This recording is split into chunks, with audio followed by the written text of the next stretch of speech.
Hello again, everyone! Welcome back to more Dark Souls Prepare to Die edition. And sorry that this took a bit longer. These few episodes took a bit longer than usual. I actually forgot to upload the last video that I made because I already made the audio for it, commentary for it, but I forgot to upload it. Sorry about that.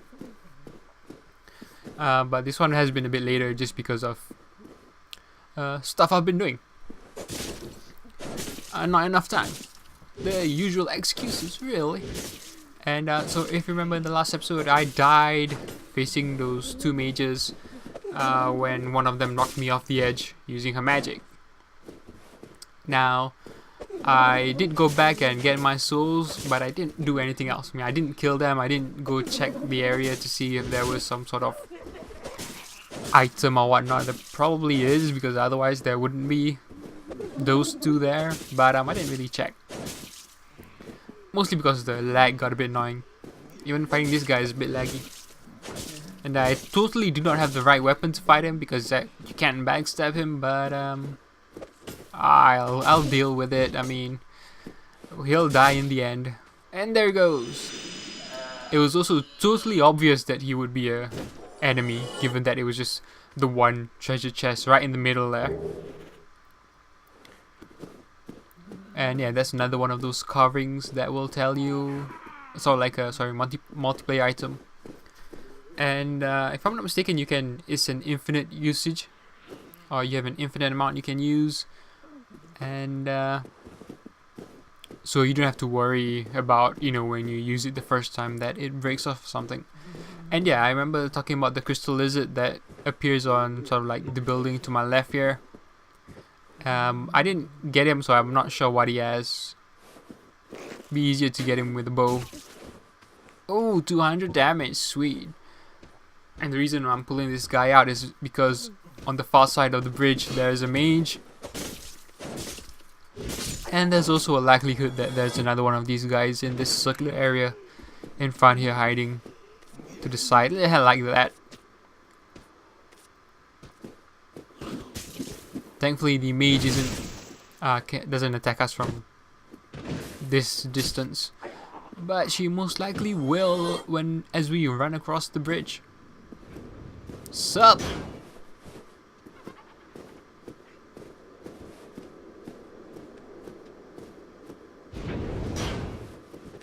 I would roll is just a bit too dangerous. Yeah, and sometimes these characters, they can sort of like just change the angle they're facing at the last minute or something. Oh, I'm gonna sneeze.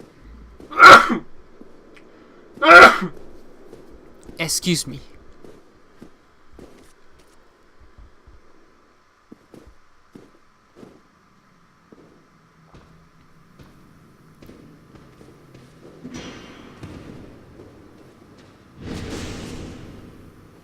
Backstab happy.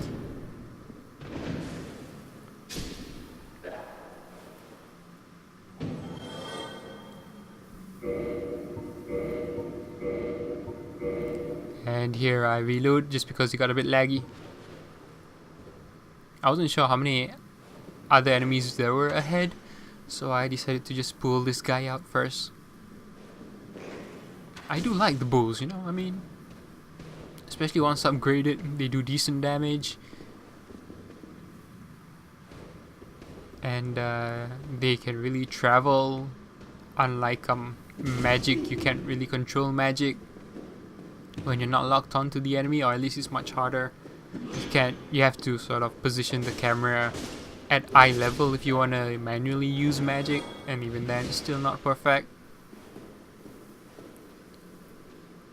Whereas I usually run around with the sort of camera sort of tilted up a bit, which means if I did use magic manually, it would aim downwards, which is a bit of a shame. So there wasn't really much to worry about in this area. Oh, we have some rubbish. If I'm not mistaken, once you trade one item with Snuggly, you can't trade again. Oh, this guy came from nowhere.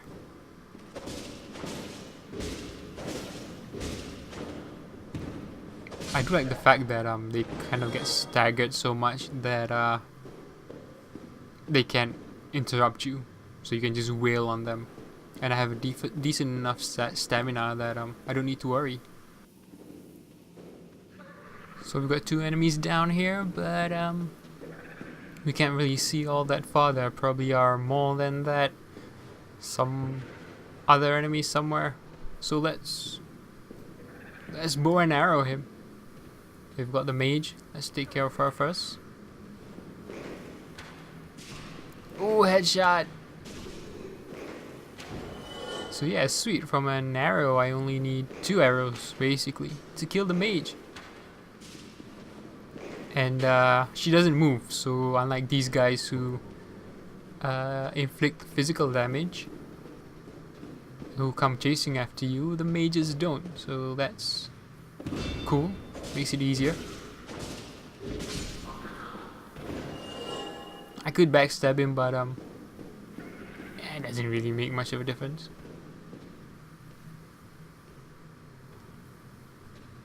So as you can see, there are a few more enemies up ahead. And I was debating whether to show how I use the bow and arrow here, but since I rarely use it like this, I figure why not. So yeah, they come too quickly. You have to compensate. I tried to be too smart there and predict him coming quickly, but I in the end got him. And since this is a narrow staircase, so they have to come up here just to hit me, I decided to just wait here and use my bow and arrow. It's pretty fun, actually.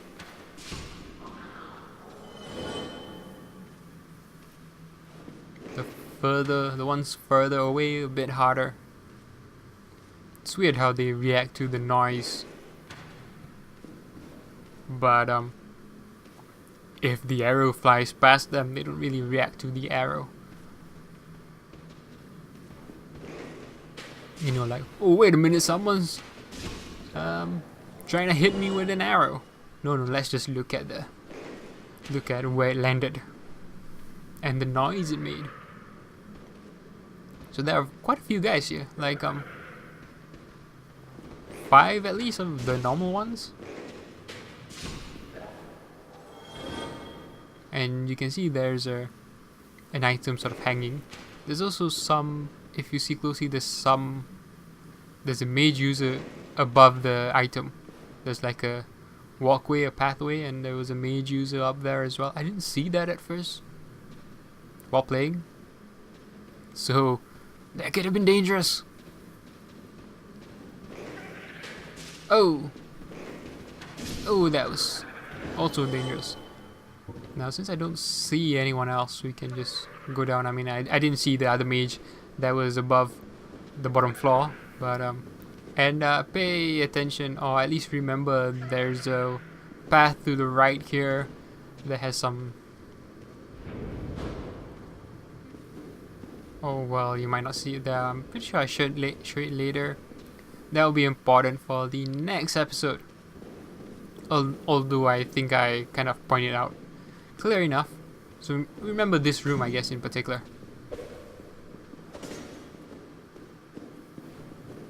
I'm still slightly annoyed by the fact that if you just want to press forward a bit and attack it to do a normal attack, sometimes it still comes out as a kick. I think that could have been, handled better, but I guess it is what it is. And an item here just in case something comes down, some big boss enemy or something. Unlikely, but yeah.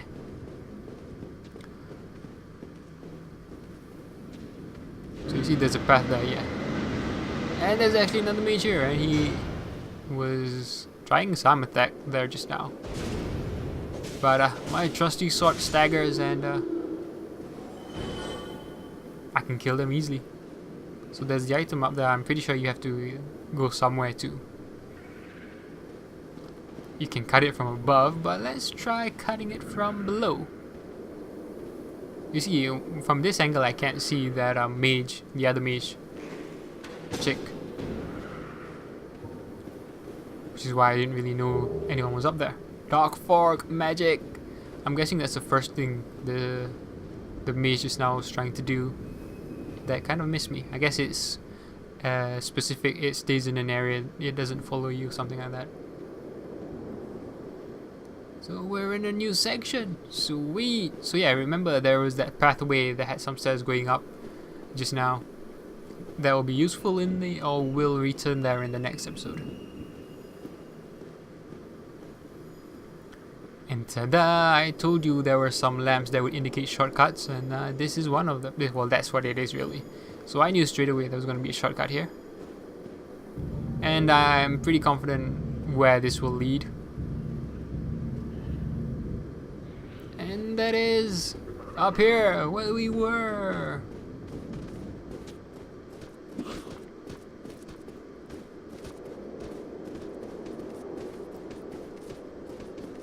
So I'm running back to the bonfire just because I wanted to rest, but apparently these guys were too close, so I think I take care of them off screen. Oh, I come all the way back down here. Sweet. Yeah, so I just cut all of that back out and came back down here. So in this episode, and I'm also going to be editing this part out here because it was a bit laggy fighting these guys. But so I've cleared the enemies here. You can see all their bodies, and I just sort of went back to where I edited it out just to run back and see if there were any items. So there were like a couple of mages, a couple of the normal guys, so it was, you know, you had to call them out one by one. Some of them were hiding behind these pillars so you couldn't see them and such. So yeah, it could be very tricky if, you know, your first time. I think I died once at least. But yeah, it was a bit too laggy. So I just want to remind people that when I went back to that bonfire just now, I actually did something else. I went somewhere else before I continued down this way, which is why I want people to remember that pathway I didn't take just now in that room with a lot of these enemies. So because that's something I wanted to get it all together in one episode what I did. So I'm saving that for the next episode.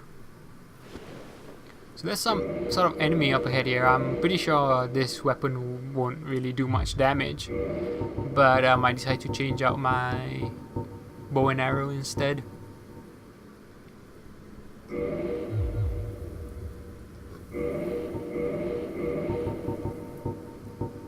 I was initially going to go for the ash stock, but that's only really useful if you can backstab, or especially useful if you can backstab. So let's see what's up here. It looks like a, you know, a funky room.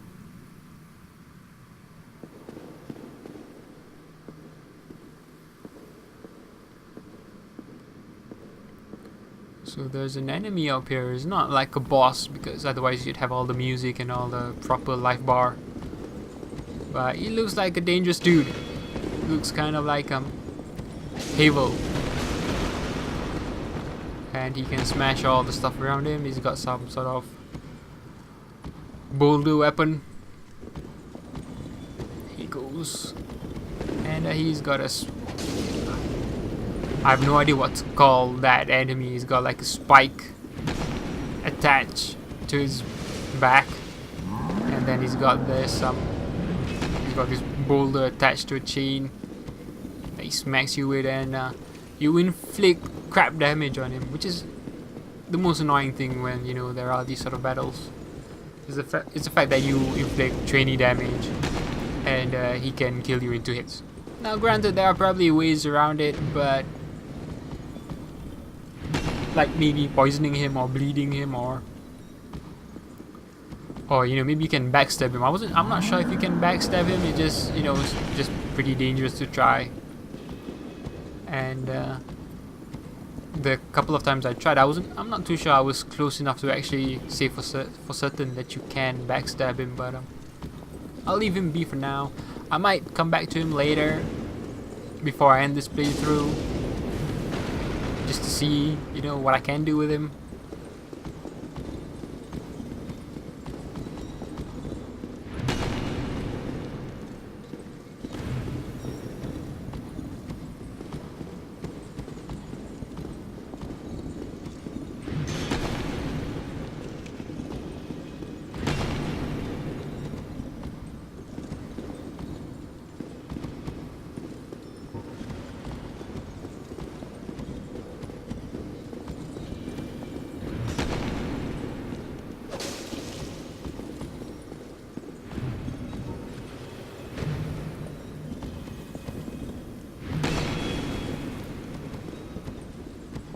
So you see he's got decent range, he's got this circular attack, he's got a linear attack, this linear attack thing that can push you away.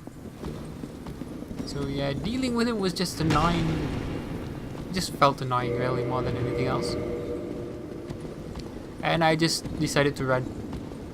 See what's up ahead. And there's another shortcut. I was thinking, oh damn, I don't have time to wait. Oh no, he's back. And somehow this dude comes from somewhere. I'm almost dead now, but he decides to commit suicide. So yeah, I have no idea where that dude came from. Maybe he's like just stuck on the shortcut elevator, and whenever you call it, he appears. Now I thought in the distance there that was a crystal lizard. I was also waiting just in case that monster dude would come down and, you know, kill himself. That would have been sweet. Yeah, but like I said, I thought this was a crystal lizard, you know, with a shiny. But then I quickly realized that it's actually not a crystal lizard. It looks like a bonfire, and it is. So this is essentially where, well, we're almost near the end of this episode. I think we're basically done with the Oolacile Township, except for that one section I mentioned previously that I'll show in the next episode. It's not really in sequence in terms of exploring, but you know, this is Dark Souls, it's an open world, so you can do random things out of sequence anyway. And yeah, I was just checking to see if I, you know, missed anything out. Doesn't look like it. At least you can sort of like go back up to where that dude was. And I just wanted to see what was up ahead. There didn't seem to be there's no path forward. I looked here, it sort of looked like the pathway ended there, you know, to me. Like it didn't continue, like this doesn't continue. So I figured, hey, maybe this is like the abyss and we just jump down. And that's why we end this episode here. Of course, in the abyss we need the ring. But I died. So thanks for watching.